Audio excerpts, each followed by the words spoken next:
Yes hello friends, this is Jyoti Shukla. So friends, आज हम बात करेंगे एक साइंस का टेस्ट पेपर जो है वो डिस्कस करेंगे। टोटल 50 क्वेश्चन इसमें आपको देखने को मिलेंगे और हर एक क्वेश्चन जो है वो 2 मार्क्स का मिलेगा, यानी कि 100 मार्क्स का आपका क्वेश्चन रहेगा।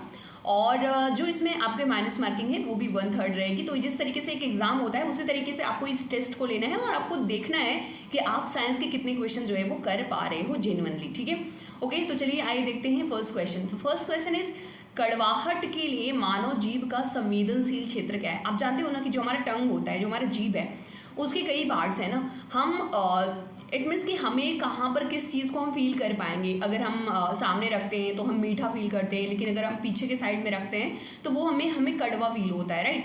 तो कड़वाहट के लिए हम क्या करेंगे, ये पीछे का भाग जो होता है वो जीभ का होता है, जहाँ पर हमें कड़वा जो है वो फील होता है। तो इस तरीके से आपको टंग के बारे में भी पता होना चाहिए। चलिए आइए चलते हैं नेक्स्ट क्वेश्चन की तरफ। एंड सेकंड क्वेश्चन इज लार निम्न में से किसके, लार का मतलब हो गया आपका सलाइवा, ठीक है।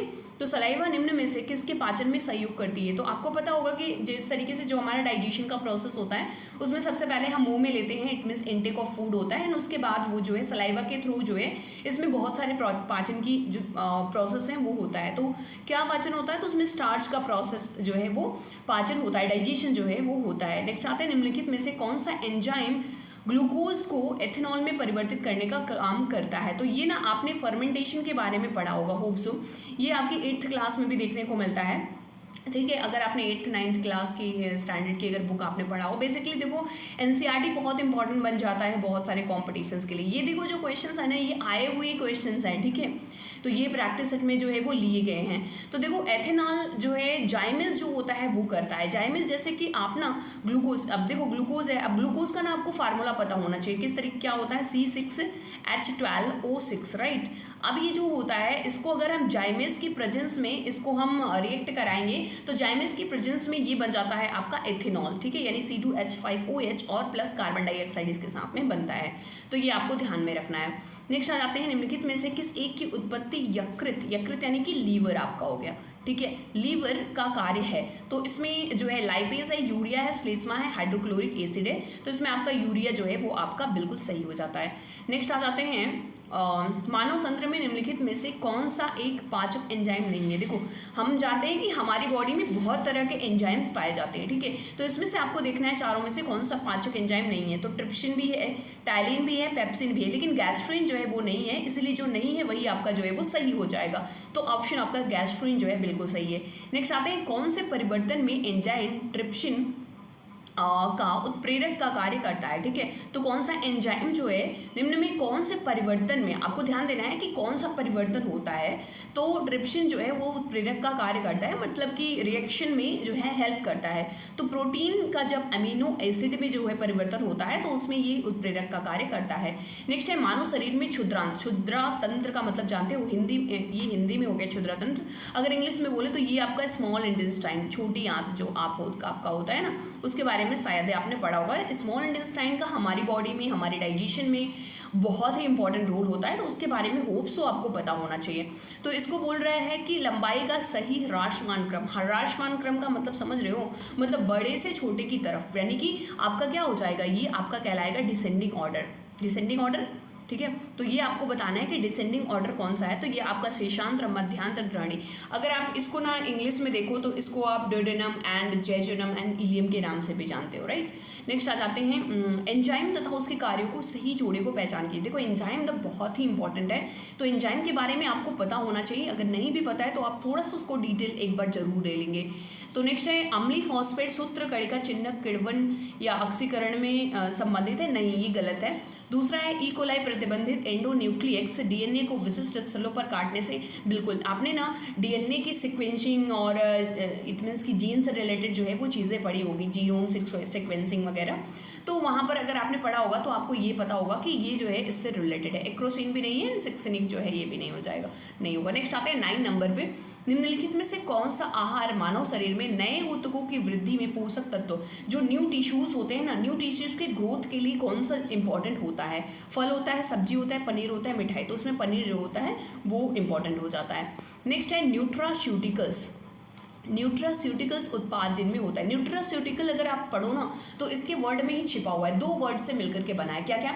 एक तो न्यूट्रिशन एंड दूसरा हो गया फार्मास्यूटिकल। तो न्यूट्रिशन का मतलब क्या होता है? पोषण, ठीक है। तो न्यूट्रिशन और फार्मास्यूटिकल का मतलब हो गया औषधि, ठीक है। तो ये आपका पोषक यानी न्यूट्रिशन और फार्मास्यूटिकल या फिर औषधि जो होता है ये सही हो जाएगा। नेक्स्ट आते हैं, जीवधारियों को कम से कम 27 तत्वों की आवश्यकता होती है कि नहीं। जो जितने भी लिविंग ऑर्गेनिजम्स होते हैं, हम मोस्टली की बात कर रहे हैं, तो उनमें 27 तत्वों की आवश्यकता होती है। 27 एलिमेंट की जरूरत होती है, जिनमें से 15 धातु होते हैं, 15 क्या होते हैं? मेटल होते हैं। इनमें से प्रभूत या प्रचुर मात्रा, इट मीन्स की मैक्सिमम मात्रा में किसकी जरूरत होती है? तो आपको पता होना चाहिए कि हमारे ह्यूमन के लिए अगर आपको पता है तो आप सारा कर लोगे। लाइक ह्यूमन के लिए कौन सी चीज़ें, कौन से एलिमेंट ज़्यादा जरूरी होते हैं? तो अगर आप देखो तो पोटेशियम जरूरत होता है, सोडियम होता है, मैग्नीशियम होता है और कैल्शियम होता है। तो सी ऑप्शन जो है आपका बिल्कुल सही हो जाएगा। नेक्स्ट है, भोजन के वर्ग में प्रति यूनिट कैलोरी की मात्रा सर्वाधिक होती है। किसमें होती है? विटामिन में होती है, वसा में होती है, कार्बोहाइड्रेट में, प्रोटीन। तो आपने पढ़ा होगा कि वसा यानी कि फैट जो होता है इसमें बहुत ही ज़्यादा जो है वो आपको कैलोरी निकल करके आती है, ठीक है। जैसे कि अगर आप 1 ग्राम, अगर हम बात करें 1 ग्राम कार्बोहाइड्रेट और प्रोटीन में, तो उसमें 4 किलो कैलोरी मिलता है। कितना? 4 किलो कैलोरी जो है वो ऊर्जा हमें मिलती है। लेकिन अगर हम फैट की बात करेंगे ना तो ये एक ग्राम में ही आपको 9.4 किलो कैलोरी जो है वो आपको देखने को मिलता है। 9.4 किलो कैलोरी जो है वो, तो आप समझ देख रहे हो, जस्ट डबल है, इवन डबल से भी ज़्यादा है। तो फैट से बहुत ही ज़्यादा जो है ये हमें कैलोरी जो है वो मिलती है, एनर्जी जो है वो मिलती है। नेक्स्ट आ जाते हैं, निम्नलिखित में से कौन सा युग्म सही सुमेलित नहीं है? तो चलिए आइए देखते हैं। विटामिन B6 धान की चोकर, जिसे हम राइन ब्रांड कहते हैं, वो भी सही है। विटामिन B2 कॉड यकृत तेल, कॉड ऑयल ये गलत है, क्योंकि ये विटामिन डी से होता है। विटामिन डी में के लिए जो है वो, विटामिन डी के लिए प्रचुर स्रोत जो होता है या सोर्स होता है, इंपॉर्टेंट सोर्स होता है, वो विटामिन डी के लिए कॉड ऑयल होता है। तो यही गलत है, यही आपका सही हो जाएगा। गेहूं अंकुर तेल ई जो है वो भी सही है। विटामिन के अल्फा ये भी सही है। तो विटामिन के में अल्फा जो है, अल्फा में प्रचुर मात्रा में या मतलब मोस्टली जो है वो विटामिन के पाया जाता है। नेक्स्ट आते हैं, निम्नलिखित सब्जियों में सर्वाधिक विटामिन सी पाया जाता है। तो देखो आपने जनरली आप क्या करते हो कि आप ये पढ़ लेते हो कि विटामिन सी की कमी से कौन सा डिजीज़ होता है, या उसके कुछ सोर्सेस ना, इंपॉर्टेंट सोर्सेस आप पढ़ लेते हो। तो इंपॉर्टेंट सोर्सेज में जैसे आप खट्टी चीज़ें बस जानते हो ना, लेकिन उसके साथ में आपको ध्यान रखना है कि मिर्चा जो होता है ना वो भी बहुत अच्छा सोर्स होता है विटामिन सी का, इसीलिए तो हरी मिर्च लोग खाते हैं, ठीक है। तो इसी के साथ में अगर ये बोला जाए कि नेक्स्ट क्वेश्चन है विटामिन सी का रासायनिक नाम, तो विटामिन सी का जो रासायनिक नाम है वो है एस्कॉर्बिक एसिड, ठीक है। और थायमिन जो है वो विटामिन बी का है। ओके, आते हैं नेक्स्ट क्वेश्चन की तरफ, जिसके अच्छा विटामिन सी की कमी से कौन सा रोग होता है? तो ये ना हमारे दांत से, टीथ से रिलेटेड जो है वो प्रॉब्लम्स देखने को मिलती है, लाइक मसूड़ों में सूजन, ब्लीडिंग आना, ये सारी चीज़ें जो हैं वो होती हैं। नेक्स्ट आते हैं, किनकी अवशोषण में विटामिन सी मदद करता है? तो आयरन के अवशोषण में, आयरन जो है लौह के अवशोषण में ये मदद करता है। नेक्स्ट आते हैं, जिस विटामिन से कोबाल्ट होता है, जिस विटामिन में कोबाल्ट होता है उसको क्या बोलते हैं? तो जो विटामिन B12 होता है ना, इवन इसका नाम भी है कोबलामिन। क्या नाम है? कोबलामिन। तो कोबलामिन इसमें जो है कोबाल्ट की मात्रा बहुत ही ज़्यादा होती है।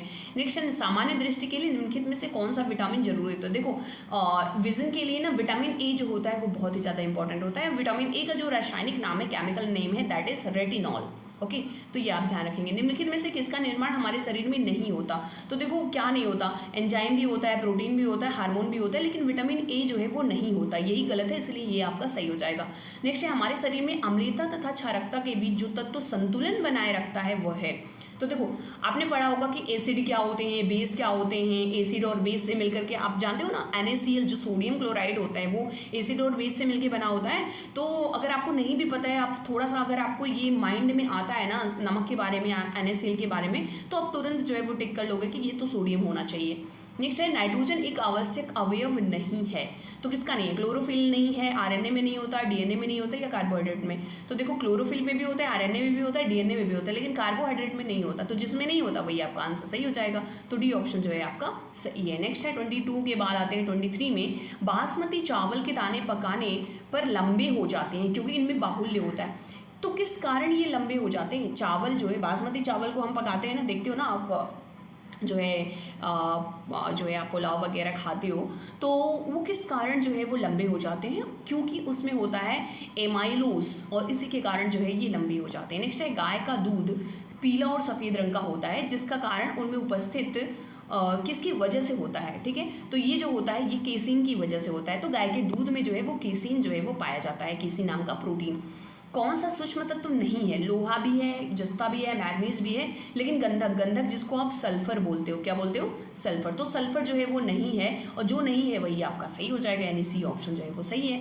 नेक्स्ट है अल्फा केरेटिन, वो प्रोटीन है जो, अल्फा केरेटिन और प्रोटीन किस में पाए जाते हैं, ठीक है, अल्फा केरेटिन एवं प्रोटीन। तो ये देखो रक्त में नहीं, रक्त में तो ऐसा कुछ नहीं, त्वचा में भी नहीं पाया जाता, ऊन में पाया जाता है, बिल्कुल सही है, अंडों में नहीं। नेक्स्ट है 27 में निम्नलिखित में से कौन सा पदार्थ प्रोटीन नहीं है? तो देखो बाल, हमारे बालों में प्रोटीन होता है ना, ये आपने सुना होगा। खुर में भी होता है, जो एनिमल्स के खुर होते हैं उसमें भी होता है। एंड स्पाइडर सिल्क जो होता है, सिल्क भी प्रोटीन से बना होता है। नेक्स्ट ये कपास जो है ये ही नहीं है, तो जो नहीं है वही आपका सही हो गया, इट मीन्स ए ऑप्शन जो है वो सही है। 28 में आते हैं, दूध पिलाने वाली माँ प्रतिदिन आहार में कितने प्रोटीन, कितने ग्राम प्रोटीन की आवश्यकता होती है? तो देखो नॉर्मल एक फीमेल को जो है वो 56 ग्राम जो है वो जरूरी होता है, ठीक है। लेकिन अगर वो फीड कर रही हैं, अगर वो बेबी को फीड कर रही है तो उनको 70 ग्राम 70 ग्राम की ज़रूरत होती है। नेक्स्ट है कार्बन मोनोऑक्साइड विषाक्तता निम्नलिखित में से मुख्यतः प्रभावित होती है। तो जो आप जानते हो ना, कार्बन मोनोऑक्साइड की वजह से क्या होता है, हमें अस्थमा होने लग जाता, अस्थमा की जैसे इट मीन्स हमारा सांस फूलने लग जाता है अगर कार्बन मोनोऑक्साइड कहीं पर ज़्यादा एक्सेसिव मात्रा में है तो इट मीन्स ये करता क्या है, सांस फूलने की क्या वजह है, क्योंकि ऑक्सीजन की सप्लाई पूरे बॉडी में सही से नहीं हो पाती है। इट मीन्स रक्त की ऑक्सीजन की वहन की क्षमता जो होती है वो बाधित हो जाती है। नेक्स्ट आ जाते हैं, निम्नलिखित में से कौन सा जैव रूपांतरण मानव शरीर की अधिकतम ऊर्जा प्रदान करता है? तो ADP, AMP, ATP, ADP, ADP, ATP, तो ये आपका जो है बी ऑप्शन जो है वो बिल्कुल सही है। नेक्स्ट आ जाते हैं हम, स्टेथोस्कोप में रोगी की दिल की धड़कन की ध्वनि डॉक्टर के कानों तक पहुंचती है। देखो जो स्टेथोस्कोप होता है ना, जिसको आला भी बोलते हैं, तो डॉक्टर अगर आपको फीवर वगैरह होता है तो वो अपने कान में लगा करके और आपके जो है चेक करते हैं कि किस तरीके से, मतलब टेम्परेचर क्या है, आपकी दिल की धड़कनें कितनी हैं। तो धड़कनें क्या बताती हैं उनसे ना, अगर धड़कनें तेज़ हो रही हैं इट मीन्स टेम्परेचर वगैरह अगर ज़्यादा होता है तो धड़कनें जो होती हैं वो तेज़ हो जाती हैं, राइट। तो ये वो क्या चेक करते हैं, ये किस पर बेस्ड होता है, this is based on the multiple reflection, यानी कि अब मल्टीपल रिफ्लेक्शन को हिंदी में बोलते हैं ध्वनि की बहुपरावर्तन के द्वारा, ठीक है। तो मल्टीपल रिफ्लेक्शन पर बेस्ड होता है क्या, स्टेथोस्कोप। नेक्स्ट आ जाते हैं, हृदय स्पंदन एक विद्युतीय तरंग द्वारा निष्पादित होता है जो उपजती है, कहाँ उपजती है, तो हृदय में ही उपजती है। नेक्स्ट है, एल्कोहल के निरावेशन के लिए निम्नलिखित में से मानव अंगों में कौन उत्तरदायी है? तो लीवर जो होता है, लीवर यानी कि यकृत जो होता है ये उत्तरदायी होता है। नेक्स्ट आते हैं, मनुष्य शरीर में खून की शुद्धिकरण की प्रक्रिया को क्या कहते हैं? तो डायलिसिस होता है। आपने सुना होगा कि बहुत सारे लोगों का ना जो ब्लड होता है वो प्योर नहीं रहता है, या फिर उनके अंदर प्योरिफिकेशन का प्रोसेस सही से नहीं चल पाता है, तो डायलिसिस का प्रोसेस जो है वो किया जाता है, इससे उनका खून जो है वो ब्लड जो है वो प्योर किया जाता है। नेक्स्ट है, यूरिया किसके द्वारा रक्त से पृथक किया जाता है? तो ये किडनी के द्वारा जो है ये पृथक किया जाता है। नेक्स्ट है, अपोहक जिसके कार्य संपादन हेतु प्रयुक्त होता है, तो ये आपका जो है किडनी होता है, वृक्क जो होता है इसके थ्रू जो है ये किया जाता है। मानव मस्तिष्क में स्मरण क्षमता, देखो अगर हम कोई भी चीज़ें याद करते हैं ना वो कहाँ पर होता है, तो ये सेरेब्रम में होता है। होप सो आपने ब्रेन के जितने भी पार्ट्स हैं उसको अच्छे से पढ़ा होगा, अगर नहीं पढ़ा है तो एक बार आप जरूर गो थ्रू लेंगे, ये बायोलॉजी के चैप्टर्स बहुत ही ज़्यादा इंपॉर्टेंट होते हैं। नेक्स्ट आ जाते हैं, प्रतिवर्ती क्रिया यानी कि रिफ्लेक्स एक्शन का नियंत्रण कहाँ पर होता है? प्रमस्तिष्क में होता है, इट मीन सेरेब्रम में होता है, सेरेब्रम में होता है, स्पाइनल कॉर्ड में होता है, या फिर नर्व सेल में होता है। तो ये स्पाइनल कॉर्ड में जो है वो आपको देखने को मिलता है रिफ्लेक्स एक्शन। नेक्स्ट है, कशेरू की रज्जु, इट मीन्स स्पाइनल कॉर्ड कितनी जोड़ियां तंत्रिका निकलती हैं? तो स्पाइनल कॉर्ड कितनी जोड़ी होते हैं, कितने पेयर होते हैं? तो ये 31 पेयर होते हैं, जो कि आपको ध्यान में रखना है। मानव मस्तिष्क के बारे में कुछ जो है स्टेटमेंट दिया है। पहला दिया है, मनुष्य मस्तिष्क हृदय गति को नियंत्रित रखने के लिए उत्तरदायी है, बिल्कुल सही है। देखो हमारे हार्ट और फिर हमारे ब्रेन का बहुत ही बेटर कनेक्शन होता है और ये एक दूसरे को प्रभावित करते हैं। ये शरीर के संतुलन के लिए उत्तरदायी है, बिल्कुल सही है। तो दोनों ही ऑप्शन जो है वो सही हो जाएंगे। तो 40 नंबर का जो है आपका सी ऑप्शन जो है वो सही हो जाएगा। निम्नलिखित रोगों में कौन सा टाइगर मच्छर द्वारा संचालित होता है? देखो टाइगर से आपका पीत ज्वर भी होता है, डेंगू भी होता है, चिकनगुनिया भी होता है, लेकिन जापानी इंसेफ्लाइटिस जो होता है ये टाइगर मच्छर से नहीं होता है, बल्कि ये जो आपको देखने को मिलता है ये आपके क्यूलेक्स मच्छर होता है, इससे होता है, ठीक है। तो ये आपको ध्यान में रखना है। तो यही आपका गलत है, इट मीन्स यही आपका संचालित नहीं होता तो जापानी इंसेफेलाइटिस जो है थे ये आपका सही हो जाएगा। नेक्स्ट है मस्तिष्क तथा मेरुरज्जु पर चढ़ी झिल्ली में सूजन आ जाने से कौन सा रोग होता है, तो ये आपने पढ़ा होगा मेनिंजाइटिस रोग जो होता है वो होता है। नेक्स्ट है यदि कोई मानवीय रोग विश्व के वृहद क्षेत्र में फैलता है तो उसे क्या कहते हैं। देखो एंडेमिक जो होता है किसी एक पर्टिकुलर जगह पे अगर है तो किसी एक पर्टिकुलर रीजन में है, और एंडेमिक एपिडेमिक जो होता है वो किसी एक रीजन के बहुत बड़े क्षेत्र में हो जाता है, और पेंडेमिक जो होता है वो विश्व भर के देशों में। तो जैसे आपका यही ऑप्शन जो है वो सही हो जाएगा। जैसे आपने देखा था कोरोना क्या था, एक पेंडेमिक था, ये पूरे विश्व भर के क्षेत्रों में फैल गया था। पोलियो की टीके की खोज किसने की थी, तो जोनास साल्क ने की थी। कब की थी, ये 1955 में। लेकिन इन्होंने जो है ना ये निष्क्रिय माइक्रो ऑर्गेनिज्म से इन्होंने बनाया था। लेकिन एक क्वेश्चन कभी ये भी पूछा जा सकता है आपसे कि जो आपका होता है ना IPV, ये आपको ध्यान रखना है कि इन्होंने जो किया था ये 1955 में किया था और ये IPV बेस्ड था। बाद में एक सक्रिय माइक्रो ऑर्गेनिज्म से बनाया था, इनका नाम था अल्बर्ट सॉबिन। ठीक है, अल्बर्ट सॉबिन जिन्होंने 1961 में बनाया था। कब बनाया था, 1961 में। तो ये थे अल्बर्ट सॉबिन। ठीक है, ये ध्यान रखना है, इन्होंने एक्टिव माइक्रो ऑर्गेनिज्म से बनाया था। और जो जोनास साल्क ने बनाया था वो 1955 में बनाया था, और ये जो डेड माइक्रो ऑर्गेनिज्म से इन्होंने बनाया था। नेक्स्ट है फुट और माउथ रोग निम्नलिखित में से प्रमुखतः किन में पाया जाता है, तो जितने भी मवेशी होते हैं उन सब में पाया जाता है। नेक्स्ट आ जाते हैं 2011 में पशुओं में होने वाली किस बीमारी के लिए चिन्हित किया गया था। देखो 2011 में ना जो FAO है, ठीक है, जो FAO है इसने बोल दिया था कि जो रिंडरपेस्ट है ये मतलब इसका उन्मूलन हो गया है, इट मीन्स इरेडिकेट हो चुका है, ख़त्म हो चुका है। नेक्स्ट है, अच्छा ये कौन सा रोग होता है, रिंडरपेस्ट जो होता है, इसमें ना क्या होता है, शायद आपने सुना भी होगा कि क्या होता है कि जो एनिमल्स होते हैं ना वो अपने ही जगह पे ऐसे घूमते रहते हैं, उनको बहुत ही ज़्यादा फीवर हो जाता है और ये बहुत ही घातक, बहुत जानलेवा बीमारी है। ठीक है, नेक्स्ट है निम्नलिखित में से कौन सा बर्ड फ्लू विषाणु है, विषाणु का मतलब वायरस, तो बर्ड फ्लू के लिए आपका H5N1 होता है। ए ऑप्शन जो है वो आपका यही है ना, नहीं सॉरी H5N5 ही H1 है, H5N1 है। देखो ऐसे ना, देखो एकदम सेम मतलब थोड़ा सा N को पहले कर दिया, H को बाद में कर दिया, ये ध्यान रखना है। H5N1 डी ऑप्शन जो है वो सही है।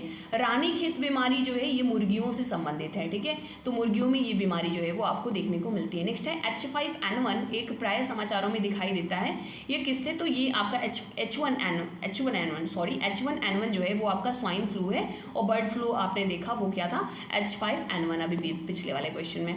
नेक्स्ट है निम्नलिखित में से कौन सा एक जूनोटिक रोग है। जूनोटिक रोग का मतलब क्या होता है, ऐसा डिजीज जो कि एनिमल्स से, ठीक है, एनिमल्स से ह्यूमंस में फैलता है। तो आप लोग नहीं है तो रेबीज जो होता है ये कुत्ते से होता है, कुत्ते के काटने से होता है, तो ये तो जूनोटिक है। सार्स को, ये सार्स SAR ये दिया हुआ है ना, सार्स मतलब कोरोना का ये वैज्ञानिक नाम है, तो ये भी आपका होता है। ये तो अब सबको पता होगा, अभी तो ये रिसेंट वाली बीमारी थी। प्लेग जो होता है वो भी आपको पता है कि ये जो है जूनोटिक है। और म्यूकरमाइकोसिस जो होता है ये नहीं है। म्यूकरमाइकोसिस जानते हो, ये आपके जो है फंगल इन्फेक्शन होता है, ये फंगल इन्फेक्शन होता है, और ये फंगस के थ्रू जो है वो होता है, फंगस की वजह से होता है। तो ये थे आपके टोटल 50 क्वेश्चन। होप सो आप डिजीज़, हमने यहाँ पर डिजीज़ से, ब्रेन से, और फिजिक्स के बहुत सारे क्वेश्चन, केमिस्ट्री के बहुत सारे क्वेश्चन कवर करने की कोशिश की है। ये आपका टेस्ट पेपर था, तो आप ट्राई करो कि आप देखो कि आप कितने क्वेश्चन इसमें से कर पा रहे हो 50 में से, और अपने आप को सेल्फ एनालिसिस अपना करो, और फिर आप देखो जहाँ पर आपके वीक एरियाज़ हैं, जहाँ पर आपके वीक पॉइंट्स हैं, उन्हें आप करने की कोशिश करो, उन्हें आप और अच्छे से करने की कोशिश करो। तो ये अभी बहुत ही रिसेंट वाला टेस्ट था जो कि GS वर्ड में कराया गया था 27 मई 2023 को। तो अभी ये जुलाई मंथ चल रहा है, 2 महीने पहले की ही कहा ही है, 2 महीने भी इवन नहीं हुए हैं। तो होप आपने अच्छा किया होगा और आपको काफ़ी नॉलेजेबल लगा होगा ये पेपर जो है। ठीक है, तो अगर आपको अच्छा लगता है और आप अगर चाहते हो कि इस तरीके के मैं और भी टेस्ट लेकर के आऊँ, तो आप मुझे कमेंट करके बताइएगा, ज़्यादा से ज़्यादा शेयर करिएगा, सब्सक्राइब करिएगा चैनल को। मिलते हैं किसी नए वीडियो में, bye bye and take care.